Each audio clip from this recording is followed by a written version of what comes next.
sedimentasinya itu bisa terhempas. Selanjutnya perilaku wisatawan. Pada umumnya salah satu menyebabkan kerusakan terumbu karang itu adalah perilaku wisatawan. Misalnya wisatawan yang melakukan snorkeling mungkin belum mendapat edukasi biasanya pada injak karang. Jadi kalau si karang yang batu itu memang agak maksudnya kalau si karang batu diinjak kan tidak masalah, tapi kalau si akropor yang diinjak dia itu gampang patah. Jadi kena sedikit saja misalnya dari hempasan finsnya wisatawan itu bisa menyebabkan si karangnya patah dan kemudian mati.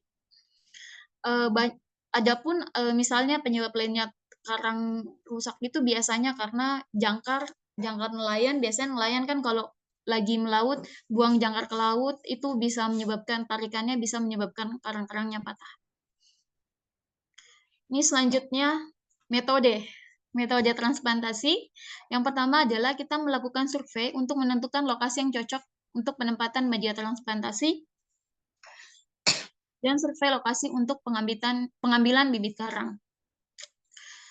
Sama seperti mangrove, karang juga tidak sembarang bisa ditanam. Jadi biasanya walaupun pada umumnya itu karang itu akan hidup di daerah yang berpasir, tapi untuk penentuan lokasi lebih bagus penanaman kegiatan transplantasi karang dilakukan di daerah yang memang sejarahnya sudah ada karang tumbuh di situ, dibanding kita menanam yang memang cuman pasir terus kita paksakan si karang itu ditanam di situ, kemungkinan walaupun karangnya akan tumbuh tapi laju pertumbuhannya sangat lambat dibanding daerah yang dalam kurun sejarah itu ada karang di situ cuman mungkin hancur gara-gara pengeboman. Itu lebih bagus lokasinya yang itu. Yang kedua, mempersiapkan media tanam. Ini media tanamnya. Media tanam itu ini cuman media ya, jadi banyak opsi bisa kita pakai yang kayak gini. Besi ini lebih anggarannya lebih murah ya. Bisa juga ini gambar yang di bawah ini adalah beton, cuman anggarannya ini lebih mahal. Tapi berdasarkan hasil transplantasi karang yang kebetulan ibu juga bergelut di kegiatan transplantasi karang, dibandingkan besi ini, yang beton itu lebih bagus pertumbuhannya. Mungkin entahlah pengaruh ini si besi ini kan biasanya besinya akan mengalami korosif, misalnya yang karat keluar itu mungkin itu bisa menghambat pertumbuhan karang dibanding menggunakan beton. Ini beton ini untuk mengikat karangnya memang ada besi-besi yang ditancapkan, tapi jumlahnya tidak sebanyak media yang di atas. Selanjutnya, melakukan transplantasi karang dengan melibatkan penyelam profesional, karena pada umumnya ini kegiatan transplantasi kan di laut, jadi kita tidak bisa mengikat di atas terus dibuang di laut. Pada umumnya itu kita mengikat di laut supaya untuk mengurangi durasi si bibit karang itu dia terpapar sama udara bebas. Jadi bagusnya transplantasinya itu dilakukan di laut. Jadi ini membutuhkan penyelaman profesional. Oh, tadi yang ada kelupaan, bibitnya itu biasanya bibitnya bagusnya diambil di sekitar kawasan itu. Kan biasanya kalau sejarahnya karangnya ada, biasanya pasti ada beberapa karang yang bisa dijadikan bibit. Selanjutnya melakukan monitoring secara berkala terhadap pertumbuhan karang. Jadi si karang ini setelah kita transplant jangan dilepas begitu saja, karena kemungkinan dia akan ditumbuhkan si karang ini kan istilahnya kayak di stack di besi ya. Jadi untuk menjaga pertumbuhannya, jadi kita harus melakukan monitoring berkala, misalnya dibersihkan. Bisa dibersihkan pakai sikat atau apa supaya lumut-lumut yang menempel di karang itu bisa terlepas. Oke, demikianlah. Terima kasih buat pesan adik-adik semua, laut itu bukan tempat sampah ya. Oke, selanjutnya saya kembalikan kepada moderator. Baik, terima kasih Bu Cahya, menarik sekali paparannya berkaitan dengan penanaman mangrove dan transplantasi karang ya. Terima kasih. Ini memang narasumber kita memang piawai, artinya memiliki kepakaran di bidang kemaritiman ya, karena Ibu Paude Siti Cahyani ini pendidikan S1-nya itu manajemen sumber daya perairan Universitas Hasanuddin, kemudian pendidikan S2-nya pengelolaan sumber daya pesisir dan lautan, alumni IPB. Dan Ibu Cahya ini juga adalah dosen di program studi pengelolaan sumber daya perairan Fakultas Pertanian Universitas Muhammadiyah Buton, dan juga sebagai kepala bidang kajian kemaritiman di Lembaga Penelitian dan Pengabdian Masyarakat Universitas Muhammadiyah Buton.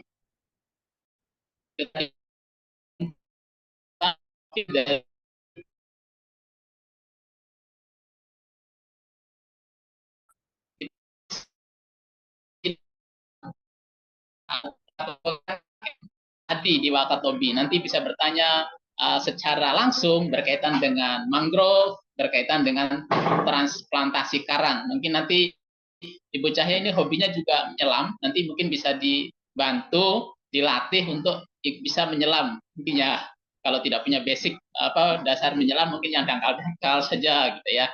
Baik, untuk sesi selanjutnya yaitu tanya jawab. Langsung saja. Baik, langsung saja untuk mempersingkat waktu. Untuk sesi kedua yaitu dengan materi sistem informasi desa. Ini akan dibawakan oleh Bapak Edi Hamka, SPI MSI. Sebelum dimulai, saya perlu bacakan profilnya lebih dahulu. Bapak Edi Hamka ini lahir 31 Maret 1983, pendidikan S1, yaitu pemanfaatan sumber daya perikanan, Universitas Hasanuddin. Kemudian S2-nya sistem Cahya, kemudian unit kerja, yakni dosen program studi pemanfaatan sumber daya perikanan, Fakultas Perikanan dan Ilmu Kelautan Universitas Muhammadiyah Kendari. Hobinya menyelam, jabatan Kepala Bidang Pengabdian kepada Masyarakat DRTPM Universitas Muhammadiyah Kendari. Untuk mempersingkat waktu, kepada yang terhormat Bapak Edi Hamka, SPI MSI, kami persilahkan. Silakan Bapak. Ya, terima kasih Pak Edi. Assalamualaikum warahmatullahi wabarakatuh. Waalaikumsalam warahmatullahi wabarakatuh. Izin share screen ini Bapak-Bapak Ibu. Kami nama aku di sini nama aku pengen buncuri nah ala pas baiklah ala kaget. Apakah paparan sudah terlihat adik-adik, Pak Ibu sekalian? Sudah, Pak Edi, siap mendengarkan. Terima kasih. Bismillahirrahmanirrahim. Assalamualaikum warahmatullahi wabarakatuh. Jadi pada kesempatan ini saya akan sedikit menjelaskan terkait dengan salah satu mungkin bisa menjadi program kerja adik-adik nanti di lokasi KKA di Wakatobi. KKA, mohon maaf Ibu, kalau kami di Muhammadiyah Kendari ini bilangnya KKA, Kuliah Kerja Amalia. Jadi mungkin KKN ADI 2 ini di Wakatobi, ini adalah salah satu mungkin bisa menjadi program kerja buat adik-adik sekalian ketika melaksanakan KKN di Wakatobi. Materinya terkait dengan sistem informasi desa. Jadi sejak tahun 2020 di Muhammadiyah Kendari itu dikembangkan salah satu aplikasi berbasis website dalam konteks membantu desa untuk memiliki websitenya sendiri. Nah, kenapa ini menjadi penting? Karena kami merasa bahwa biasanya kalau orang KKN kan kerjanya ya pasti disuruh ngechat macam-macam yang sebenarnya penting, tapi mungkin perlu ada hal yang lebih substansi yang adik-adik mahasiswa lakukan yang bisa ditinggalkan untuk di desa nantinya. Nah, sehingga kami diminta untuk mengembangkan salah satu sistem informasi ini yang menjadi program kerja wajib sebenarnya di Muhammadiyah Kendari dalam konteks pelaksanaan KKN. Jadi setiap mahasiswa yang akan KKN di Muhammadiyah Kendari itu wajib melakukan pendataan terkait dengan sistem informasi desa. SIDAT ini sendiri kami Sistem informasi ini kami beri nama SIDAT sebenarnya. Itu akronim dari Sistem Informasi Tata Kelola Desa Kelurahan Terpadu.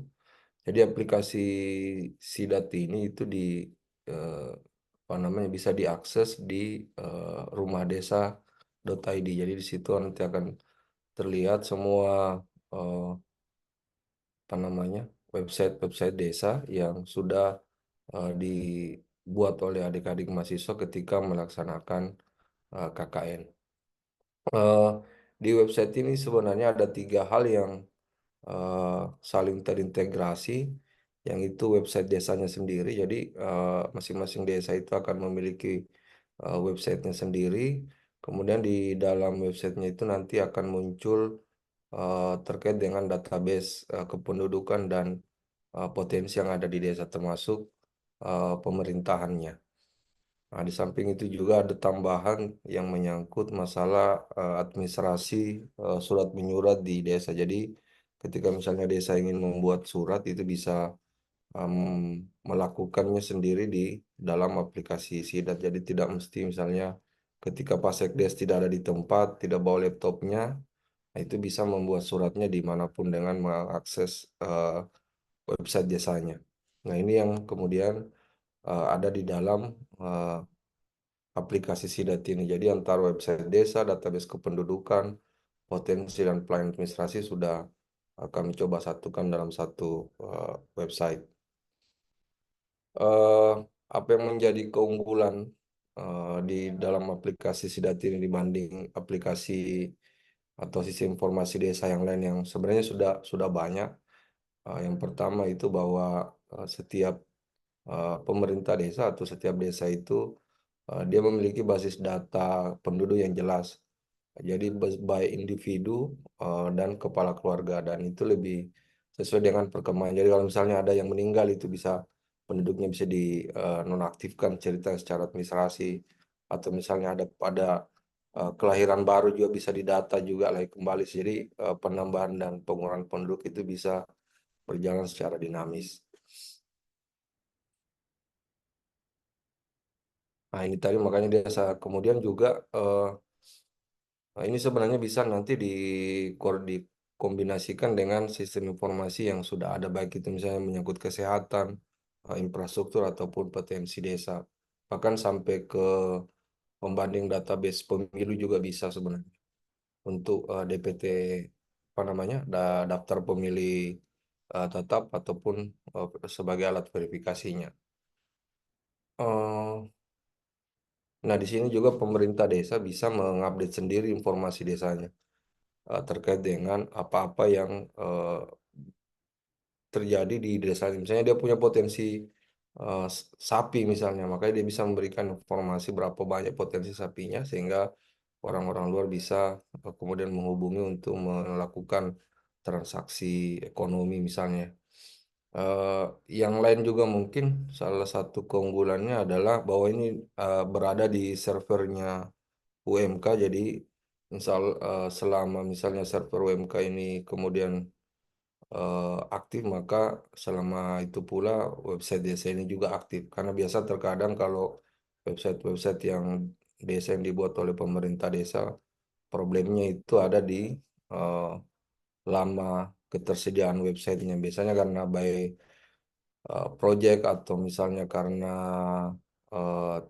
program, sehingga biasanya banyak bertahan 2 tahun. Setelah itu websitenya tidak dapat diakses lagi, website desa tersebut. Nah, kalau ini kita lekatkan di servernya UMK sehingga bisa apa namanya, terus dimanfaatkan oleh desa. Nah, kalau secara sistem, jadi di SIDAT itu server utamanya ada di UM Kendari. Kemudian nanti setiap desa itu akan memiliki link websitenya masing-masing.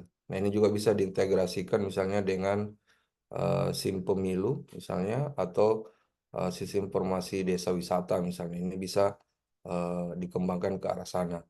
Nah, untuk di level adminnya, jadi admin itu bisa mulai dari kabupaten, di pemerintah desa, sama di masyarakat. Kalau di level kabupaten kota. Jadi admin kabupaten kota itu bisa melihat misalnya berapa perkembangan penduduk di masing-masing desa secara langsung, mengakses database dan segala macam. Kemudian kalau di pemerintahan desa, maka dia bisa mengakses data-data yang terkait dengan masyarakatnya.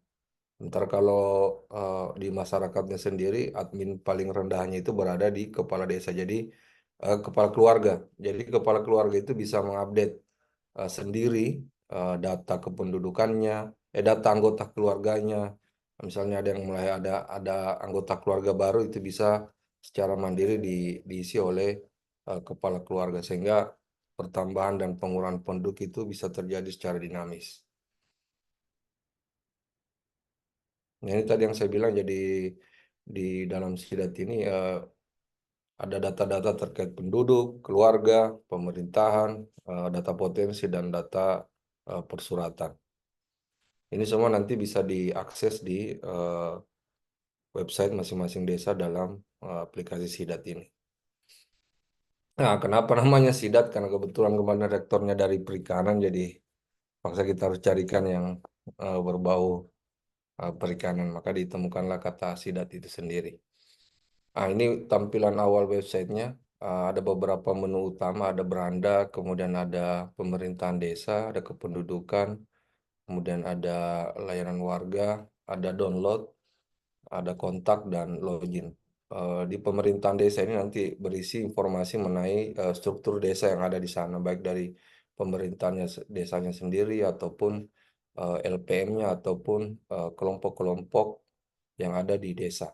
Nah, kalau di kependudukan itu akan menampilkan data-data terkait dengan perkembangan penduduk, gitu. Misalnya dari segi umur, ya umur akan dikalkulasi berdasarkan database yang ada. Dari segi misalnya pekerjaan, kemudian agama, bahkan sampai yang sudah punya EKTP atau belum punya EKTP, begitu. Ada beberapa menu ini, kategorisasinya ini masih bisa ditambah sesuai dengan kebutuhan masing-masing desa.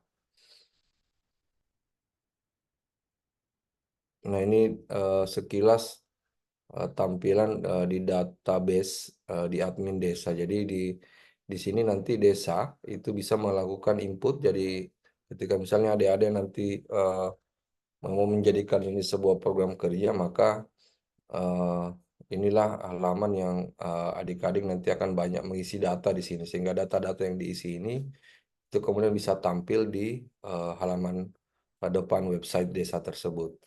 Data-data terkait pemerintahan desa, profil kependudukan, pajak bumi bangunan, statistik, publikasi, layanan, ini semua bisa ditampilkan. Nah, ini halaman admin untuk kepala keluarga. Jadi setelah adik-adik menginput kepala keluarga, maka nanti menginput juga anggota keluarga. Nah, sehingga secara mandiri juga kepala keluarga itu bisa menginput data-datanya sendiri. Jadi nanti ada kayak semacam salinan KK, model kami mengambil format salinan KK sehingga bisa digunakan entah untuk keperluan internal desa secara tidak langsung. Nah, sejauh ini dari 2020 sampai 2022 ini sudah ada sekitar 45 desa kelurahan yang tergabung dalam aplikasi Rumah Desa ini. Di 2023 kemarin mungkin udah terlalu banyak, kami fokus ke program yang lain. 2024 ini sementara dipersiapkan untuk pelaksanaan KKN reguler di bulan hampir bersamaan di bulan 8 dan bulan 9. Sebaran kabupatennya baru di 5 kabupaten kota, di 10 kecamatan, dan 45 desa yang tercover dalam aplikasi SIDAT ini. Mungkin ini juga tambahan, mungkin bagi adik-adik yang punya kemampuan buat ngedrone, nanti juga kalau memungkinkan kita akan lakukan sama-sama di lapangan. Jadi kita bikin pemetaan desa menggunakan drone. Ini juga kami sudah coba aplikasikan di beberapa program KKN di UM Kendari. Cuma kendalanya ini memang butuh apa namanya, butuh pelatihan sendiri. Jadi biasanya kemarin kami turun langsung untuk melakukan pemetaan drone-nya. Tinggal nanti dari adik-adik mahasiswa yang kemudian mengkomunikasikan kepala desa terkait jadwal dan waktu eh, daerahnya ingin dipetakan menggunakan drone. Eh, jadi penggunaan drone sekarang sebenarnya sudah sangat maju ya. Jadi eh, bukan hanya kita pakai untuk kegiatan misalnya buat video atau buat buat foto-foto panorama misalnya atau foto-foto kegiatan lain, tapi sudah berkembang untuk kegiatan pemetaan. Ada beberapa jenis drone yang punya kemampuan untuk melakukan pemetaan secara langsung. Sebenarnya semua jenis drone bisa, karena drone kan bergerak menggunakan titik-titik GPS, sehingga dia bisa memetakan. Tapi memang ada beberapa drone-drone yang umum, paling umum digunakan untuk pemetaan itu jenis Mavic Pro 2. Nah, jadi sebenarnya penggunaan drone untuk pemetaan ini sudah banyak dilakukan di banyak daerah. Jadi kalau kita menggunakan secara umumnya kan biasanya kalau kita memetakan itu menggunakan citra satelit ya. Nah, kadang resolusinya itu paling tinggi untuk sebuah citra satelit itu eh, sampai 50 cm per pixel. Jadi 50 cm di gambar, satu satu pixel di gambar itu mewakili 50 cm di lapangan luasannya. Nah, sementara kalau kita sudah pakai drone itu sudah sampai 7 cm. Jadi kedetailannya lebih tinggi dibanding kita menggunakan yang namanya citra satelit. Ini contoh bagaimana beberapa teman-teman yang melakukan pemetaan drone di daerah Papua. Jadi kita hanya butuh remote, pesawat drone-nya, kemudian layar untuk menampilkan. Nah, ini bisa digunakan untuk desa nanti dalam perencanaan desanya, bisa untuk menyusun rencana detail tata ruang desanya atau kabupaten kota, atau misalnya dia bisa petakan, di mana saja ada wilayah-wilayah potensi desa yang dimiliki, terus permasalahan-permasalahan apa yang ada di desa itu bisa semua dipetakan secara spasial menggunakan drone ini. Jadi eh, memudahkan desa dalam mengelola daerahnya dalam konteks wilayah. Nah, ini beberapa apa namanya contoh-contoh pemanfaatan drone dalam kegiatan pemetaan desa. Jadi bisa memetakan untuk sarana umum desa itu ada di mana saja, kondisinya seperti apa, sebarannya seperti apa, daerah mana kira-kira yang belum tercover. Bisa juga misalnya mengidentifikasi lokasi-lokasi potensi wisatanya ada di mana, bisa dipakai untuk potensi tanaman obat ada di mana saja, sehingga bisa memudahkan nanti misalnya orang ketika mau mencari obat di wilayah tersebut. Potensi-potensi tambang misalnya, ini semua adalah hasil pemetaan dari drone. Jadi kita tidak butuh lagi citra satelit. Ya, ini bisa juga untuk pembuatan pemetaan lahan skala detail ya, bisa dilakukan. Ini juga mengidentifikasi rumah setiap warga dengan kondisinya masing-masing. Nah, ini juga bisa dilakukan, tapi ini butuh mungkin waktu yang agak lama. Tapi mungkin ada nanti ketika kalian kembali ke daerah masing-masing bisa menjadi inspirasi untuk melakukan pemetaan eh, posisi-posisi rumah setiap warga begitu dengan kondisinya. Biasanya kemarin dipakai ini untuk kegiatan bantuan. Nah, rumah mana yang mau dikasih bantuan itu bisa kita dengan mudah mengidentifikasi. Nah, ini juga mungkin kemarin terkait bencana likuifaksi. Jadi pemetaan menggunakan drone itu cukup memudahkan memetakan titik-titik berapa jumlah rumah yang hilang misalnya, atau dari sebelum dan sesudah adanya likuifaksi ini, sehingga bisa memudahkan eh, pemerintah dalam mengidentifikasi atau menghitung berapa jumlah bantuan perumahan yang perlu dilakukan atau berapa warga yang terdampak dari bencana likuifaksi kemarin.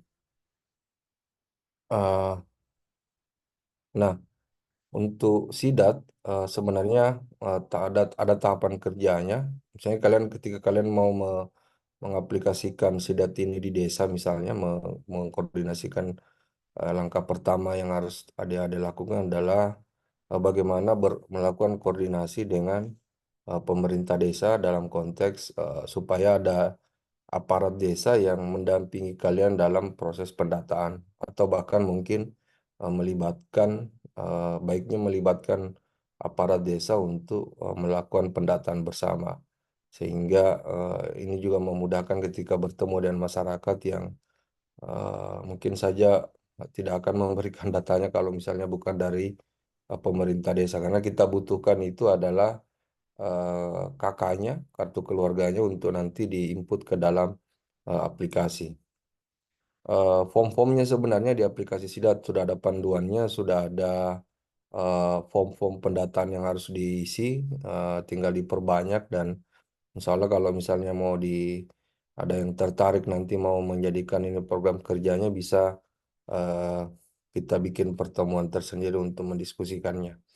Jadi misalnya kalian di satu desa itu bisa dibagi menjadi setelah berkoordinasi dengan kepala desa, kalian bisa bikin membagi diri menjadi beberapa kelompok-kelompok kecil. 3-4 tim bertugas mendata penduduk karena ini yang paling banyak.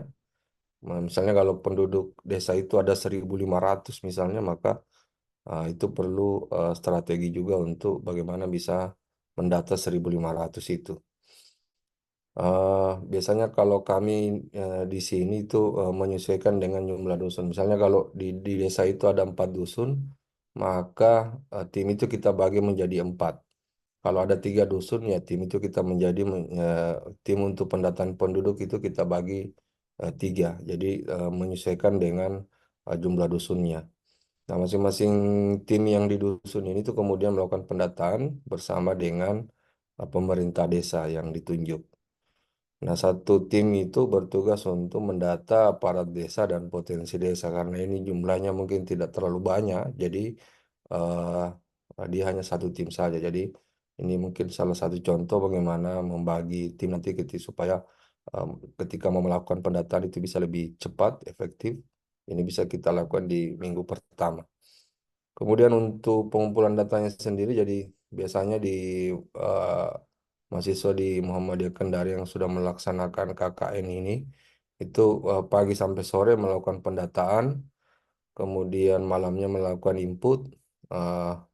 Pada saat melakukan penginputan itu mereka apa namanya didampingi oleh aparat desa, sehingga nanti misalnya ketika di dusun itu tidak semua warganya bisa didata, ah, eh, aparat desa dalam hal ini Sekdes itu bisa melanjutkan pengisian datanya, sehingga mereka juga menguasai cara mengisi data-data tersebut, sehingga ketika adik-adik selesai melaksanakan KKN, mereka bisa secara mandiri melakukan pengisian data di dalam aplikasi Sidat.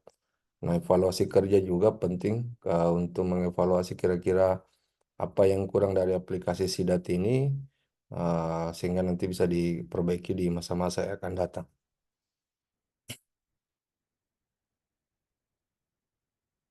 Iya, itu mungkin saya coba share screen dulu untuk satu contoh website desa.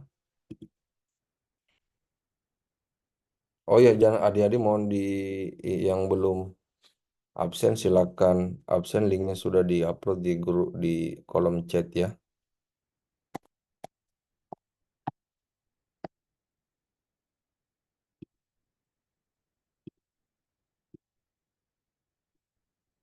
Ya, jadi kalau kita mengakses aplikasi Sidat, maka kita akan dihadapkan pada kita ketik saja rumahdesa.id. Kemudian nanti di sini di tampilan depannya seperti ini. Kemudian kita tinggal cari desa kelurahan yang ada begitu. Ambil contoh misalnya kemarin itu di KKN di Uni Barat Angkoala. Nah, setelah dipilih maka eh,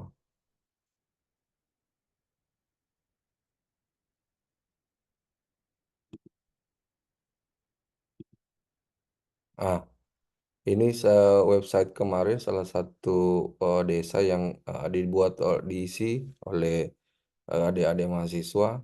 Namanya itu Desa Langara Tanjung Batu, begitu. Jadi di sini ada informasi tentang desanya. Ini ada data-data penduduknya, begitu berapa data yang sudah didata, kemudian berapa jumlah kakaknya.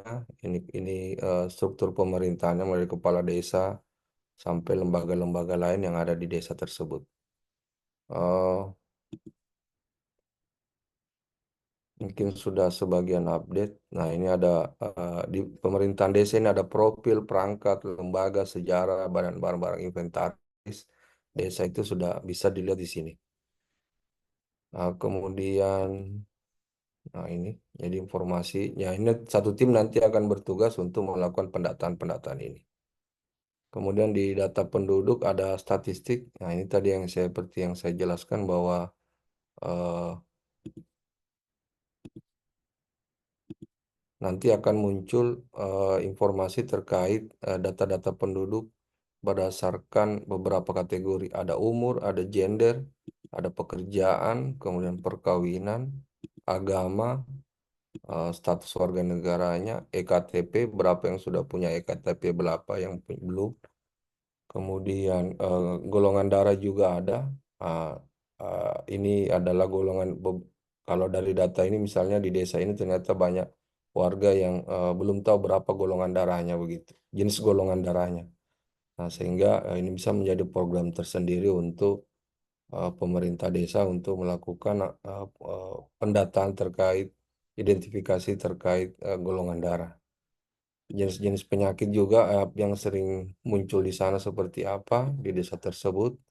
Kemudian penyakit menular atau tidak. Ada sebenarnya tambahan ini kolom PBB, pajak bumi bangunan, tapi belum kami isikan karena banyak desa yang kemudian ternyata PBB-nya itu dibayar oleh desanya sendiri, tapi bukan oleh warganya. Nah, itu mungkin kalau layanan, ojek kan salah satu fasilitas yang diberikan itu adalah warga bisa kemudian menyimpan dokumennya di sini kayak semacam Google Drive-nya lah. Google Drive setiap warga. Jadi ketika misalnya dia ini kemarin hanya tambahan saja, ada beberapa masukan misalnya ijazah atau dokumen-dokumen yang mungkin dianggap penting itu bisa disimpan di sini, dan yang hanya bisa mengakses itu hanya kepala desa, apa namanya, hanya kepala keluarga, yang lainnya kepala desa pun tidak bisa mengakses data-data tersebut. Ini kemarin karena beberapa desa itu sering mengalami misalnya kebakaran, dokumen-dokumennya hilang dan segala macam. Nah, mudah-mudahan dengan adanya fasilitas ini bisa uh, membantu warga untuk mendigitalkan dokumen-dokumennya sehingga bisa disimpan secara digital. Sebenarnya di Google Drive juga bisa, cuma ini hanya penambahan saja. Nah, di download ini ada beberapa, ada dokumen desa, ada pengumuman pemerintah. Jadi misalnya desa ingin melaporkan penggunaan dana desa atau alokasi dana desanya di tahun ini, bisa diupload di sini kalau memang ingin membagi, begitu, men-share. Karena ada beberapa desa juga cenderung tidak mau menampilkan terkait laporan-laporan penggunaan dana desa dan alokasi dana desanya. Intinya kalau adik-adik tertarik untuk kemudian menjadikan ini sebagai salah satu program kerja yang akan dijalankan, berarti nanti kita akan adakan sesi khusus untuk belajar secara teknis terkait dengan bagaimana cara mengisi dan akun-akun yang harus kalian miliki untuk bisa mengakses data-data yang ada di dalam aplikasi Sidat. Mungkin itu saja dari saya, Pak Cahyo terkait dengan pelatihan, terkait dengan materi sistem informasi desa ini. Mudah-mudahan ada manfaatnya atau bisa menginspirasi adik-adik pada saat melakukan KKN. Terima kasih. Assalamualaikum warahmatullahi wabarakatuh. Waalaikumsalam. Waalaikumsalam warahmatullahi wabarakatuh. Terima kasih Bapak Edi Hamka atas paparannya, menarik sekali. Dan sistem informasi desa ini memberi gambaran kepada adik-adik mahasiswa yang akan melakukan KKN ADI nantinya. Itu sudah tergambar nanti kira-kira program apa yang akan dikerjakan di Wakatobi. Paling tidak tergambar melakukan pemetaan potensi, kemudian disajikan dalam bentuk sistem informasi desa berbasis IT. Nah, ini nanti pasti akan banyak mengkolek data dari masyarakat yang nanti diolah kemudian disajikan dalam bentuk website. Baik, sudah kita lampaui 2 materi yang sangat penting berkaitan dengan KKN ADI. Untuk sesi selanjutnya kita buka sesi diskusi. Mungkin ada dari adik-adik mahasiswa yang akan bertanya. Nanti silahkan menyebutkan nama dan asal universitasnya, karena kita gabungan dari 4 perguruan tinggi. Kemudian ditujukan kepada siapa pertanyaannya. Untuk saat ini saya buka sesi pertama, 3 penanya dulu. Silahkan. Saya, Pak.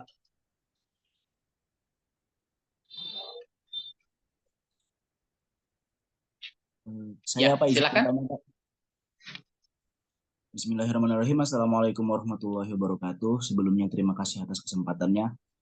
Perkenalkan, nama saya Miftahul Aziz dari Universitas Ahmad Dahlan, Yogyakarta. Apakah suara saya terdengar? Terdengar, bisa diulang namanya, Mas? Miftahul Aziz, Pak. Miftahul Aziz dari Universitas Ahmad Dahlan. Baik, lanjut pertanyaannya. Saya ingin bertanya kepada Ibu Siti terkait dengan mangrove dan terumbu karang tadi. Ada 3 pertanyaan, Bu. Jadi yang pertama itu, apakah pemberdayaan mangrove dan terumbu karang itu dilakukan di 3 desa yang akan kita tempati atau hanya di salah satunya? Kemudian pertanyaan yang kedua itu, bagaimana cara kita mendapatkan bibit mangrove ataupun bibit terumbu karang? Apakah nanti kita membeli ataupun apakah nanti kita ada kerjasama dengan Pemda setempat begitu? Kemudian pertanyaan yang ketiga itu, ketika kita nanti melaksanakan program kerjanya, itu apakah ada pemandunya? Karena kan kita semua di sini mahasiswa dan saya yakin juga tidak semuanya paham dengan pemberdayaan terumbu karang secara di lapangan begitu. Jadi apakah nanti ada pemandunya di sana atau tidak? Mungkin sekian, terima kasih. Baik, terima kasih Adik Aziz ya dari UAD. Selanjutnya untuk penanya kedua, silakan sebutkan nama dan pertanyaannya ditujukan kepada siapa. Silakan.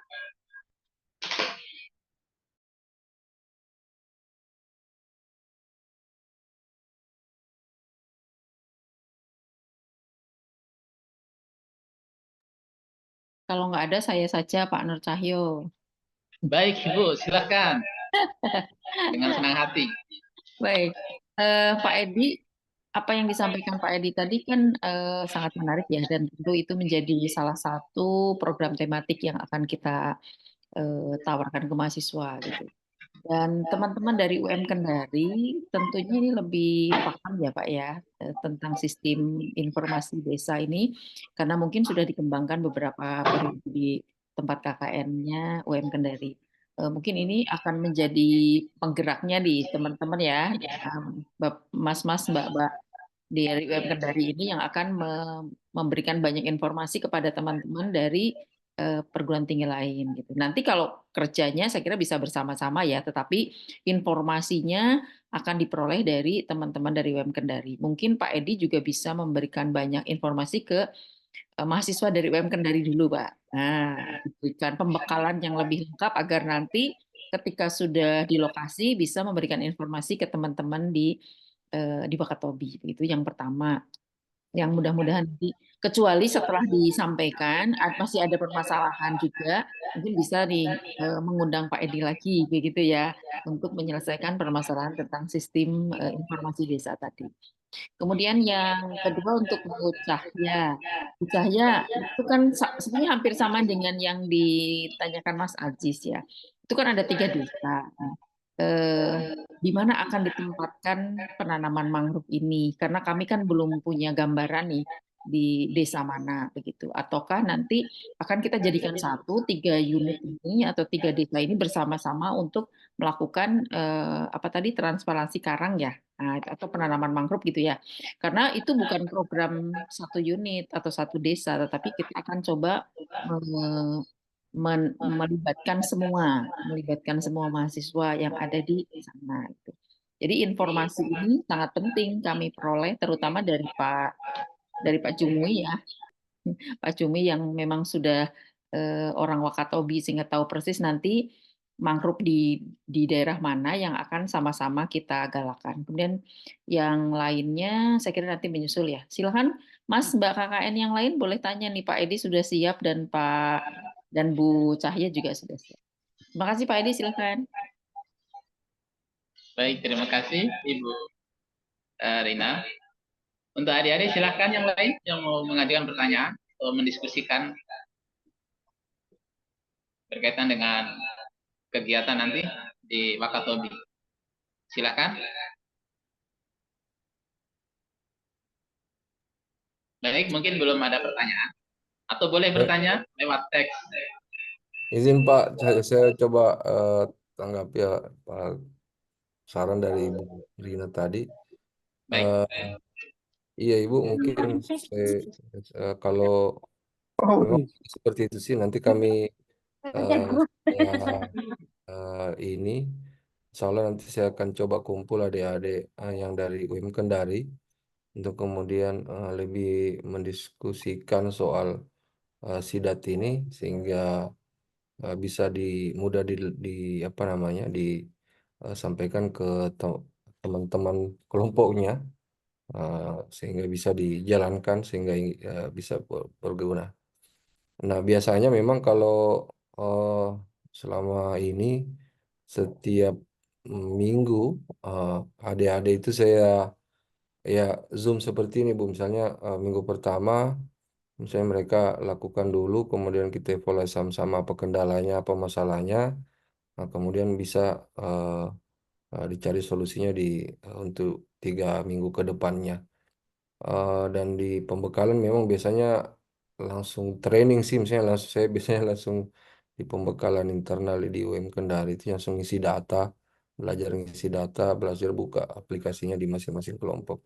Tapi mungkin karena ini masih agak panjang waktunya untuk sampai pelaksanaan, insya Allah akan saya coba training adik-adik ini di masing-masing kelompok untuk cara mengisi biar lebih paham sebelum turun di lapangan nanti, Bu. Mungkin itu, Ibu. Ya, terima kasih Pak Edi. Baik, terima kasih Bapak Edi Hamka untuk pertanyaan yang ditujukan kepada Ibu Cahya. Tadi dari Mas Aziz itu ada 3 pertanyaan. Nah, yang pertanyaan pertama itu berhubungan dengan materi besok ya, berkaitan dengan potensi kewilayahan Wakatobi dan posko KKN. Itu yang akan disampaikan oleh narasumber Bapak Jumui, MPD. Karena yang tahu lebih detail berkaitan dengan lokasi KKN adalah Bapak Jumui. Ini kalau malam hari ini Bapak Jumui hadir bersama kami, mungkin masih menyimak, nanti bisa memberikan jawaban atau mungkin besok saja berkaitan dengan pertanyaan apakah di tempat 3 desa itu semua diterapkan untuk penanaman mangrove ya. Baik. Untuk selanjutnya untuk pertanyaan yang kedua dan ketiga silakan kepada Ibu Cahya, silakan menjawab. Oke, baik. Terima kasih. Tadi pertanyaan dari Tahul Aziz UAD ya. Untuk menjawab pertanyaan apakah di lokasi pertanyaan pertama yang seharusnya menjawab itu adalah Pak Jumui yang perwakilan dari Wakatobi karena beliau yang survei di sana.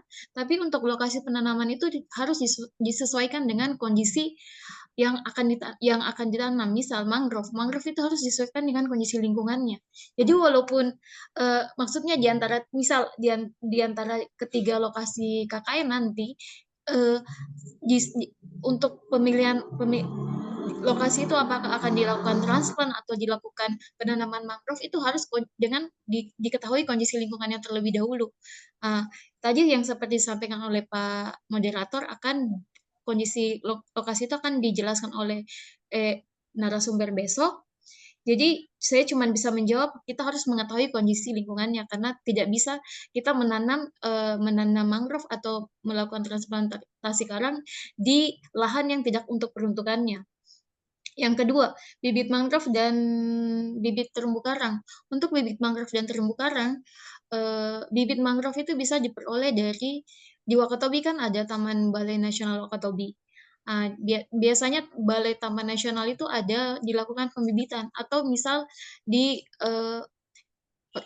LSM yang di Wakatobi ada LSM yang bergerak di bidang rehabilitasi mangrove itu juga mereka biasanya menyediakan bibit. Untuk informasi itu saya sudah peroleh ada salah satu LSM di Wakatobi yang punya bibit, tapi untuk kepastiannya oh ya kebetulan Bapak Lajumui itu sudah bergabung bersama kami. Jadi maaf Pak, tadi ada pertanyaan tentang lokasi transplant dan penanaman mangrove. Untuk lokasinya saya tidak bisa memastikan karena saya belum lihat kondisi lingkungannya. Jadi di antara 3 desa itu kira-kira yang bisa untuk transplant di mana dan untuk rehabilitasi mangrove di mana. Selanjutnya untuk bibit itu, kalau bibit mangrove Pak, kira-kira di Wakatobi kita bisa peroleh dari mana Pak? Pak Jumui, mohon izin Pak. Terima kasih banyak atas kesempatan yang diberikan. Assalamualaikum warahmatullahi wabarakatuh. Waalaikumsalam. Waalaikumsalam warahmatullahi wabarakatuh. Maaf ini tadi saya pergi sholat tadi. Jadi lokasi yang kemarin kita diskusikan itu kan ada tiga lokasi, yaitu di Desa Wisata Sombu, kemudian Desa Mola, Desa Nelayan Bakti. Tapi setelah kita ini di Desa Mola Nelayan Bakti itu, kemarin saya diskusi dengan Ibu Warek, ternyata itu ada juga dari peserta KKN dari UMY. Sehingga mereka ini sudah agak dari beberapa bulan kemarin sudah melakukan survei. Sehingga tadi saya diskusi dengan Ibu Warek, kita pindah ke Desa Mola Bahari. Mola Bahari itu kan kalau Desa Bajo itu secara umum itu berdampingan semua dan pola hidupnya sama, ya, punya potensi juga sama. Kemudian yang ketiga di Desa Lia Bahari Indah. Jadi untuk untuk mangrove itu mungkin nanti rencana kalau seandainya bisa itu, karena saya lihat lokasinya itu di Desa Lia Bahari Indah. Lia Bahari Indah ini kan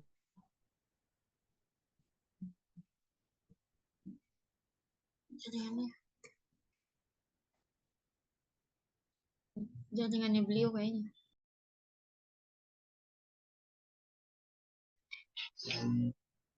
Suaranya terputus. Mungkin faktor jaringan Pak Jumui.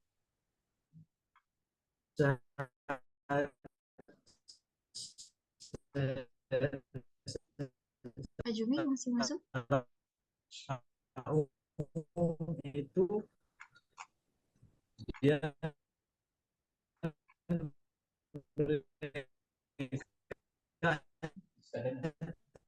tapi jaringannya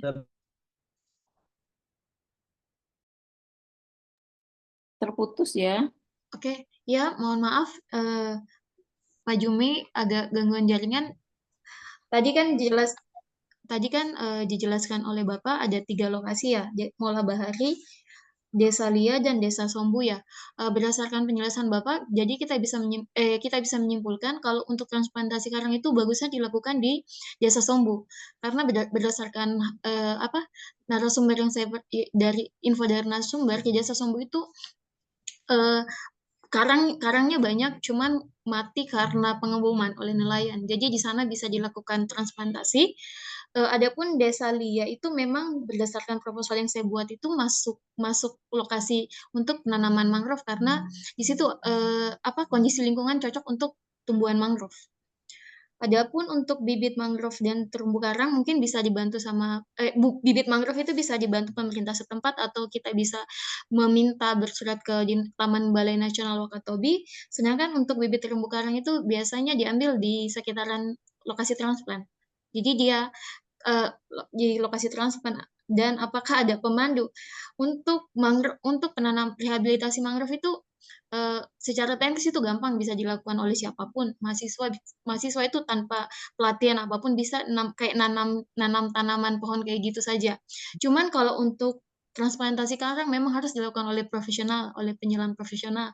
Jadi mahasiswa adapun kalau bisa membantu paling yang basic misal snorkeling atau gitu-gitu kalau memang ada basic penyelamannya boleh membantu, tapi kalau untuk secara teknis memang dia harus ada tim khusus yang profesional dalam bidang penyelaman.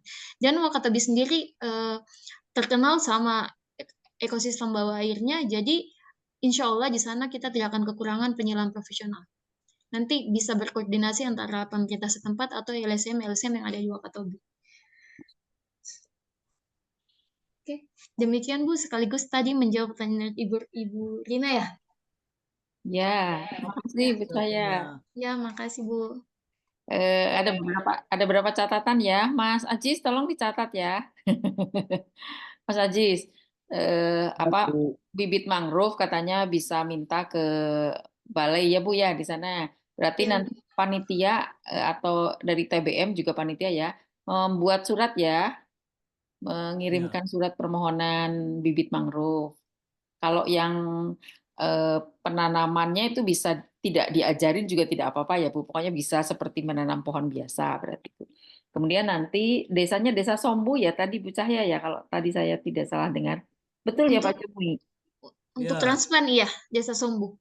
Oh, Desa Sombu. Kalau penanaman mangrove-nya? Desa Lia. Oh, Desa Lia. Nah, jadi penanaman mangrove di Desa Lia, kemudian transplantasi karang di Desa Sombu. Catat ya Mas Ajis ya, biar Ibu nggak lupa. Baik, kemudian nanti lokasinya satu di kumpul bareng ya Pak ya, Pak Jumui ya. Ya. Pak Jumui, maaf tadi saya nggak terlalu jelas ya ketika Bapak menyampaikan, mungkin karena terputus-putus atau mungkin jaringan saya yang kurang bagus. Itu tadi desa yang sudah digunakan UMY, kemudian tim desa kita pindah ke desa mana Pak yang diganti? Pindah ke Desa Mola Bahari. Yang mana Pak? Desa mana? Di Mola kan, di Bajo. Oh, di Mola. Berarti yang Mola pindah ke desa? Yang kemarin kan di Desa Nelayan Bakti. Oh, Nelayan Bakti. Nelayan Bakti pindah ke? Pindah ke Mola Bahari. Oh ya, desa. Baik Pak. Ya, mungkin nanti bisa ya Pak ya. Bisa tambahkan mungkin untuk bibit itu di desa Desa Lia Bahari Indah itu sampai sekarang kan masih ada bibit itu mangrove. Jadi tinggal kita mungkin kalau mau ditambah nanti kita bicara dengan tempat budaya ini. Masih bisa lah kita minta di Pemda itu bisa. Iya, tapi nanti kan ada surat ya Pak ya dari ITBM ya. Ya. Oke. Baik. Kemudian untuk usulkan itu untuk transplantasi karang itu kan di wilayah Wakatobi ini nanti apakah kita sudah tentukan karena kalau di Desa Sombu itu kan sekarang itu sudah jadi tempat diving persis di depan pantai Mambuliga itu. Memang di situ sekarang itu sudah jadi tempat diving. Itu yang biasa Pak Ben itu di sana itu di sana. Oh ya. Jadi kalau saya lihat karang-karangnya itu, karang-karang di sana itu sebenarnya masih bagus. Hanya ada beberapa titik sih. Makanya kalau saya mungkin kita bisa lihat di beberapa tempat di situ yang agak jauh dari tempat diving itu, karena di situ itu sudah masih bagus. Karena saya pernah juga diving di situ satu kali itu, masih bagus-bagus sampai sekarang masih bagus. Tapi di wilayah Sombo itu mungkin ada beberapa tempat lah mungkin yang perlu mungkin untuk di apa namanya dilakukan itu sekarang itu seperti itu. Karena di desa Sombo ini memang secara umum Wakatobi ini kan wangi-wangi ini kan di pinggir laut semua, di pinggir laut semua. Itu kira-kira begitu.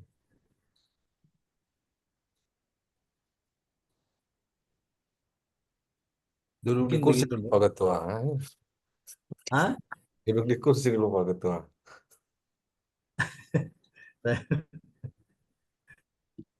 Pesan, tidak apa-apa ya, santai saja begini. Oh, siap, siap. Baik, terima kasih kepada Ibu Cahya dan Pak Jumri dan juga Ibu Rina. Untuk sesi berikutnya masih dibuka pertanyaan. Jika ada yang bertanya dari adik-adik mahasiswa, silakan sebutkan nama dan apa pertanyaannya.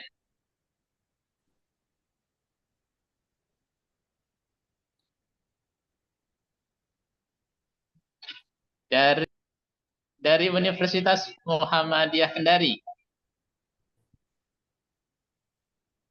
dari ITB Wakatobi, dari Universitas Muhammadiyah Buton, yang belum bertanya silahkan bertanya. Tadi dari OAD sudah bertanya.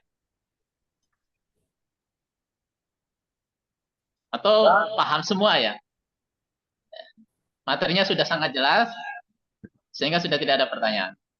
Tapi 1-2 menit masih ditunggu nih, silahkan yang mau mendiskusikan.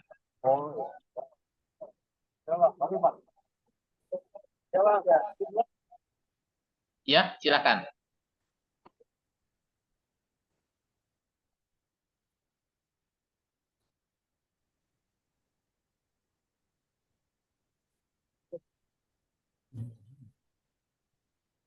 Belum terdengar suaranya?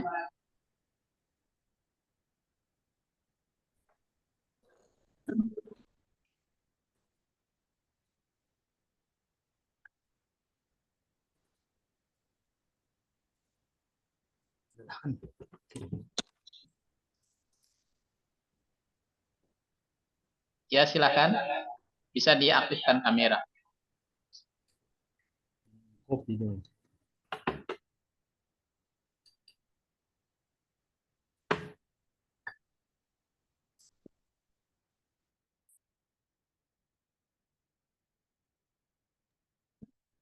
Hah? Di belakang iya loh. Di TV.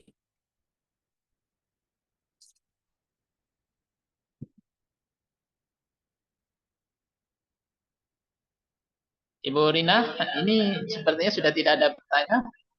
Saya Apakah tambahkan sedikit, bisa Pak. kita akhiri? Untuk ini tadi tambahan sedikit Pak untuk terkait dengan transplant. Baik, silakan. Kalau saya lihat ini kayaknya Bu Cahya ini junior saya. Betul, Kak. Betul, betul. Senior memang Pak Di. Mohon diarahkan. Bukan ya sama-sama kami di klub selam, satu klub selam juga Ibu dulu waktu kuliah. Mungkin saya duluan masuk dibanding dia ini. Jadi sebenarnya kalau untuk tadi rehab mangrove sama transplant, insya Allah semua mudah bisa kita lakukan.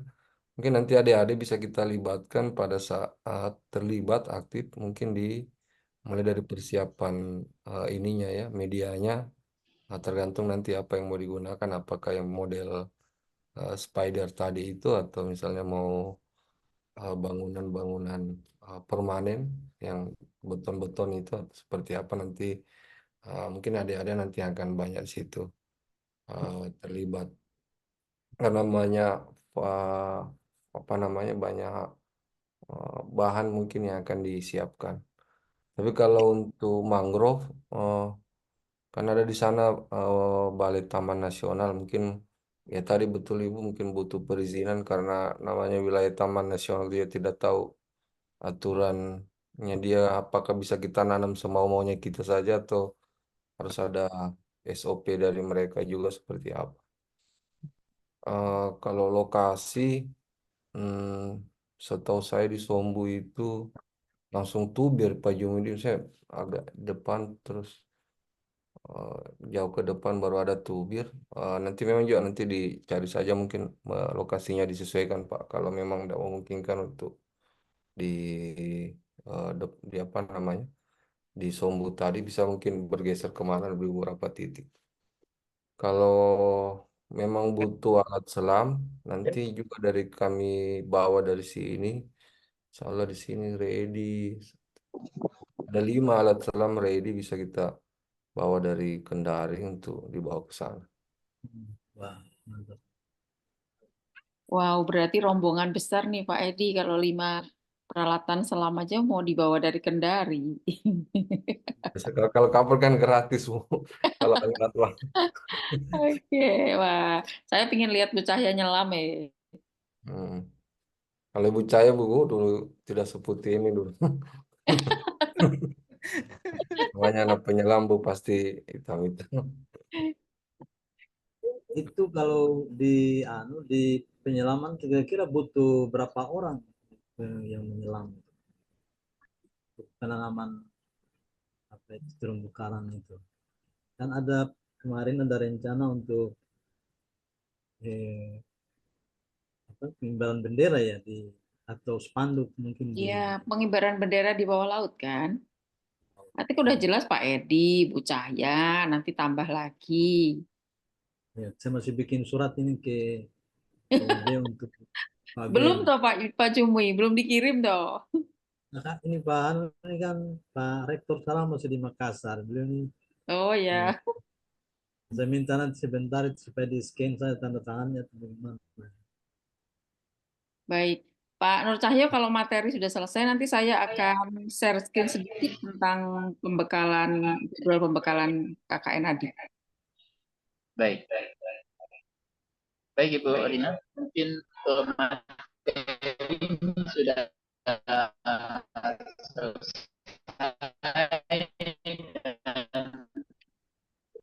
Sudah tidak ada pertanyaan. Ini Bu akan menambahkan, kami persilakan. Ya, terima kasih. Saya share screen dulu ya, Pak.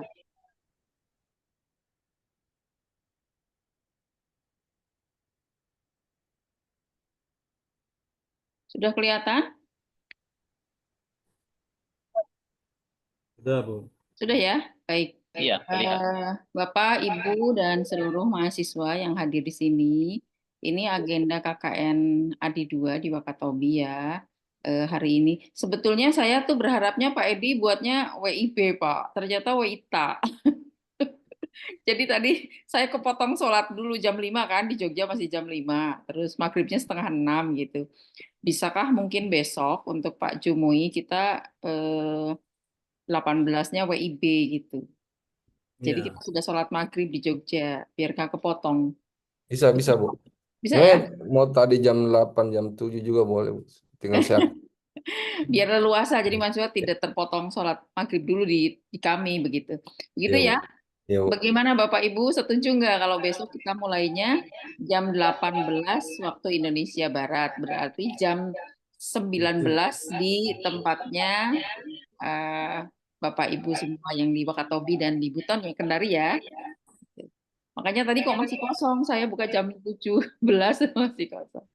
Itu yang pertama ya. Kemudian ini agenda kita untuk hari ini sudah selesai. Untuk besok tanggal 23 Juni, ini nanti WIB ya, Pak Edi ya. Pak Nur Cahyo ya. Baik, Itu ya, biar kami siap, sholat siap. maghrib dulu, biar tidak terpotong.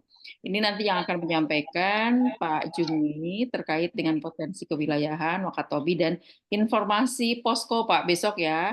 Mohon dijelaskan, poskonya kan tadi jadi pindah gitu. Nah, di tempat kami Isa berhenti dulu ya Pak Edi ya. Saya dekat masjid rumahnya. Sama juga saya pinggir masjid. Nggak enak kalau bicara.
Berapa?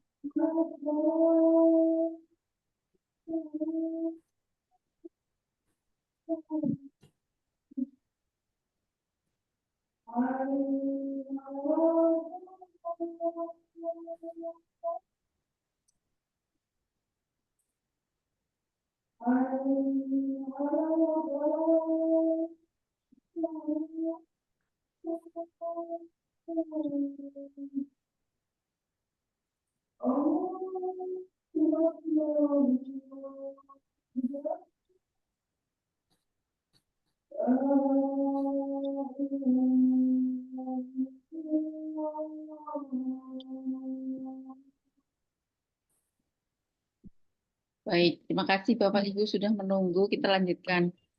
Ini untuk jadwal untuk mahasiswa ya. Yang pertama untuk besok kita maju ya 18 WIB berarti 19 di kita yang akan menyampaikan nanti Pak Jumui.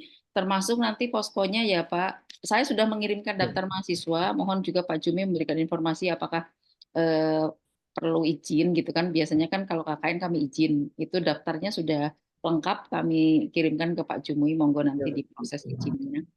Kemudian siap. nanti akan menginap di mana, mungkin informasi juga mahasiswa sudah ingin tahu gitu ya. Nanti kira-kira nanti di rumah siapa gitu. Kemudian untuk makannya juga bagaimana. Mungkin kalau di Buton kemarin kan di rumah kepala dusun ya, atau ada yang juga di kantor balai desa atau apa gitu ya.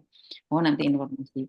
Kemudian tanggal 24, 25, 26 Juni, ini ada pembekalan administrasi dari LPPM UAD. Pak Edi mohon informasi ya, ini kan baru kalau Pak Edi baru gabung. Kalau tahun kemarin di Buton itu sudah 2 kali, Pak Safrin, Assalamualaikum Pak Safrin, ada katanya Pak Safrin. Salam Ibu Rina, tetap memantau. Tetap memantau Ibu Rina. Iya, Pak Saprin dan Pak Jumui kan menyerahkan kepada kami untuk pokoknya administrasinya ngikut WAD saja begitu ya. Sehingga nanti laporannya mengikuti format-format kami. Nah, karena mengikuti format dari WAD tentu kan mahasiswa diberikan pembekalan seperti apa format WAD, laporan akhirnya dan seterusnya.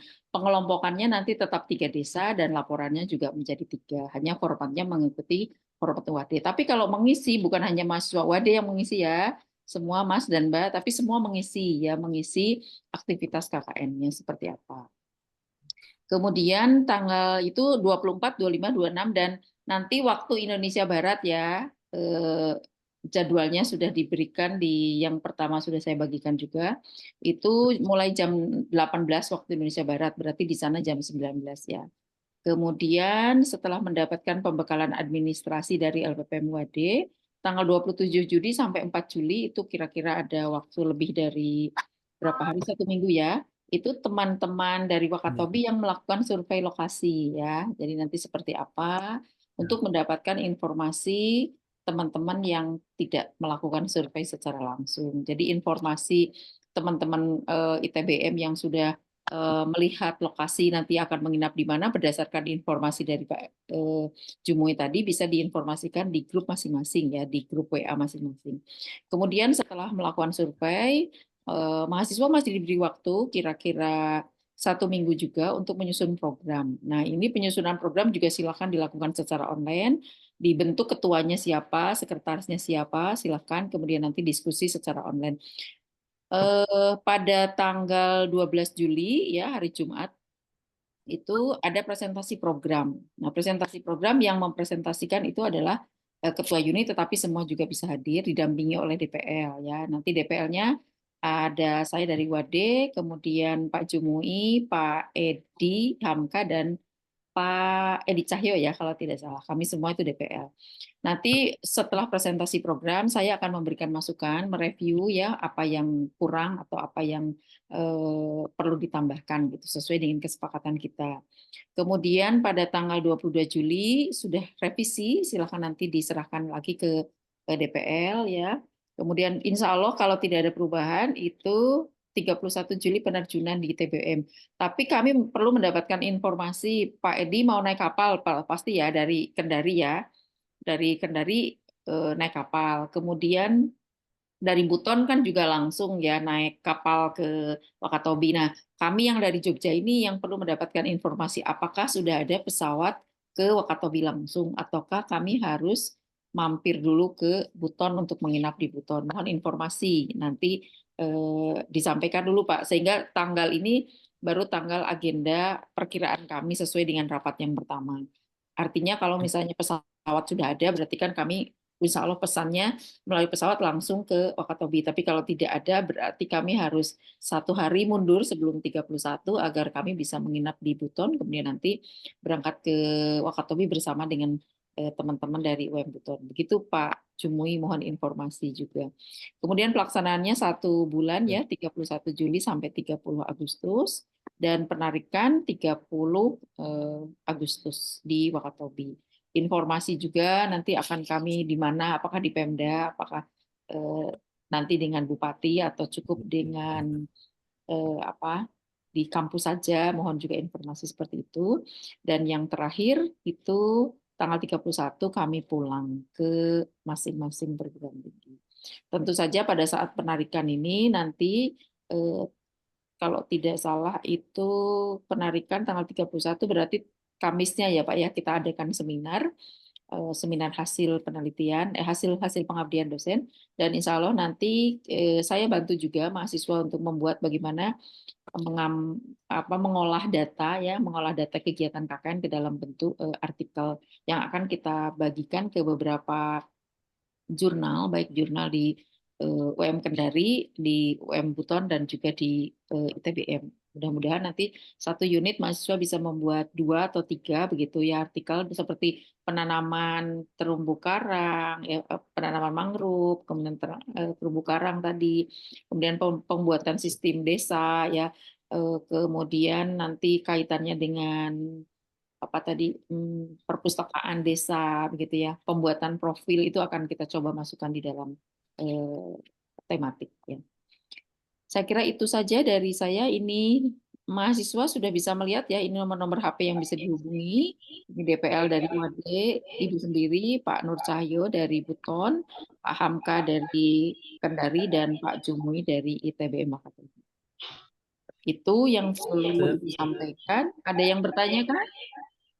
Tidak ada? Sampai informasi bahwa sampai sekarang pesawat untuk Wakatobi belum ada. Belum ada. Nah, kalau pesawat belum ada, berarti nanti kami berangkatnya lewat Buton ya Pak Jumui ya. Ya. Berarti nanti kami menginap di pinggir pantai dulu ya itu ya. Oke. Baik, terima kasih. Ada semua, mahasiswa ada yang ingin ditanyakan kepada Pak Edi dan Pak Jumui dan Bu Cahya? Tidak ada. Mbak Fitria Ayu Cahyani? Ada? Nggak ada, Bu. Alhamdulillah. Alhamdulillah. Alhamdulillah, Paham, Bu. Paham. Baik. Terima kasih, cukup ya. Saya kembalikan ke Pak Edi. Untuk pembekalan, oh ya, pembekalan di UAD besok itu tanggal 24, 25, 26. Itu digabung ya Pak Edi Hamka dan Pak Edi Nur Cahyo dan Pak Jumui. Kebetulan kami kan ada KKN cukup banyak nih. Besok yang masuk KKN Wakatobi ini gabung dengan mendapatkan pembekalan yang sama, di Zoom yang sama, dengan mahasiswa KKN MAS dan mahasiswa KKN Madinah gitu ya. Jadi jangan heran kalau kok jadi banyak gitu yang ikut pembekalan gitu. Karena bersamaan dengan teman-teman yang juga sama-sama mau KKN, yang sama-sama jauhnya, yang KKN ke Madinah, yang satu KKN MAS di Karanganyar. Kalau ke Karanganyar itu dekat dari kami Pak, mungkin sekitar 1,5 jam ya. Kemudian yang ke Wakatobi. Jadi nanti Pak Edi Hamka silahkan kalau mau ikut gabung mendengarkan pembekalan kami juga boleh. Ya Pak Nur Cahyo, Pak Safrin. Boleh kan kita pendengar Pak, banyak nanti yang melihat ya. Oke. Ya Bu, sekalian belajar juga. Nah, nggak belajar lah Pak Edi. Ada linknya ya Bu? Gimana? Ada linknya Bu? Apakah Zoom-nya? Ada di grup Pak. Oh iya, oke, mana saya Saya cek. sudah bagikan di grup jadwal pembekalan mahasiswa. Ya. Saya Baik. juga sudah buatkan Bu untuk link untuk tanggal 12 Juli nanti. Iya, tapi WIB loh Pak. Iya Bu. Iya. Mas Ibrahim Akbar, apa kabar? Baik Bu, baik. Baik. Dari mana Mas? Prodi apa? Dari Muhammadiyah Kendari Bu. Oh, Kendari. Ya, baik, sama Pak Edi ya. Nah, ini teman-teman dari Kendari nanti kan bersama-sama dengan teman-teman dari ITBM dan UAD ya, bisa sama-sama menjalin kerjasama. Oh ya Pak Edi kan belum ada MOU tuh dengan kami. Kalau mau membuat boleh disiapkan Pak Edi. Kalau kami UAD sudah ada MOU dengan UM Buton dan juga dengan ITBM ya, Pak Jumui tahun kemarin ya. Sudah ada. Sudah ada. Kalau mau Pak Edi Hamka itu yang membuat MOU dengan kami, persilakan. Nanti kami juga tambahkan MOU-nya dengan UM Kendari. Baik Bu, Nanti nanti saya penandatanganannya pada saat penerjunan Pak Edi. Pada baik saat Ibu. penerjunan kami bawa berkasnya, kemudian nanti setelahnya mungkin bisa diambil pas pulang atau bisa dititipkan mahasiswa. Gitu. Ya Bu, mungkin Senin soalnya saya buat ini koordinasi dengan bagian kerjasama kalau draftnya Ya, jadi kayak ya. gitu. Saya Sesuai. tidak mengira loh kalau Pak Edi bisa gabung di tempat kami karena ini kan awalnya saya dengan UM Buton dengan Pak Safrin. Setelah itu Pak Jumui masuk gitu. Ternyata sekarang Pak Jumui jadi tuan rumah. Dia bilang Pak Rektor kami itu bilang bahwa mungkin ITBM ini apa namanya itu anak dari ini dari ITB dari WAD, UMK dan UMB. Ya ini anak bungsu ya ini. Kebetulan Bu ada juga program ini apa yang pembelajaran daring yang PDK ini dengan Ya. ITB Wakatobi. Oh iya, iya memang harus banyak bergabung Pak Jumui biar banyak Ya. informasi ya. Kemudian ada yang tadi yang di sini tadi kami sudah walaupun secara ini belum secara informal begitu, insya Allah kita akan diterima oleh Pemda karena ini Bupati Wakatobi untuk Ya, biasanya Pak Jumui kami itu kalau misalnya nanti acaranya di Bupati, nanti ada wakil rektor yang mendampingi kami. Tapi kalau diterimanya di kampus atau LPPM itu biasanya dicukupkan kepala Kabid KKN saja. Gitu. Nanti kami di sampaikan. TBM ini belum Gimana? ada. Jadi saya sendiri di sini, sendiri belum ada yang kabit-kabit itu belum ada. Kemarin Cari sempat aja Pak. Ada kan Pak Amir tuh yang kemarin, yang pas saya ke sana. Pak Amin beliau di ini di keuangan itu Bu. Di Oh Pak Amin keuangan. keuangan ya. Iya. Ya cari aja yang muda Pak biar ada temennya. Iya. Ada sebenarnya itu yang perempuan. Untuk adik-adik mahasiswa, sebelum diakhiri, kembali kami ingatkan bahwa besok masih ada agenda pembekalan dengan tema potensi kewilayahan Wakatobi dan posko KKN yang akan dibawakan oleh Bapak Jumui. Perlu diingat bahwa waktunya 18 WIB waktu Indonesia Barat. kita saat ini sudah sampai pada penghujung waktu. Sebelum kami tutup, kami ucapkan banyak terima kasih kepada Ibu Dr. Dina, kemudian kepada Bapak Dr. Sapin Salam, kemudian kepada Bapak Edi Hamka, kepada Bapak Jumui, dan kepada Ibu Cahya, juga kepada seluruh tim bersama KKN Adik yang tidak bisa kami sebutkan satu persatu. Terima kasih banyak. Terima kasih banyak juga kepada adik-adik mahasiswa dari WADE, UM Buton, UMK, dan ITBM Wakatobi telah bergabung pada malam hari ini. Mari kita akhiri acara ini dengan membaca hamdalah bersama. Alhamdulillahirabbil alamin. Saya selaku moderator, bila mana ada kesalahan dan kekurangan, mohon maaf. Akhir kata, billahi fisabilil haq fastabiqul khairat. Wassalamualaikum warahmatullahi wabarakatuh. Waalaikumsalam Sesi foto bersama, warahmatullahi kita aktifkan dulu wabarakatuh. kameranya ya. Foto bersama ya. Iya, kita aktifkan dulu. Silakan adik-adik mahasiswa untuk aktifkan kameranya. Kita akan foto bersama pada tim IT. Pak Mas Rais, silakan. Ya, aktifkan kameranya ya. Oke, 1, 2, 3. Oke, ulang ya. 1, 2, 3. Oke. Terima kasih. Terima kasih. Selamat melanjutkan aktivitas kembali dan boleh untuk meninggalkan grup. Terima kasih. Baik, terima kasih Bu Rina, Ya, Pak Edi, Pak Jumui, teman-teman.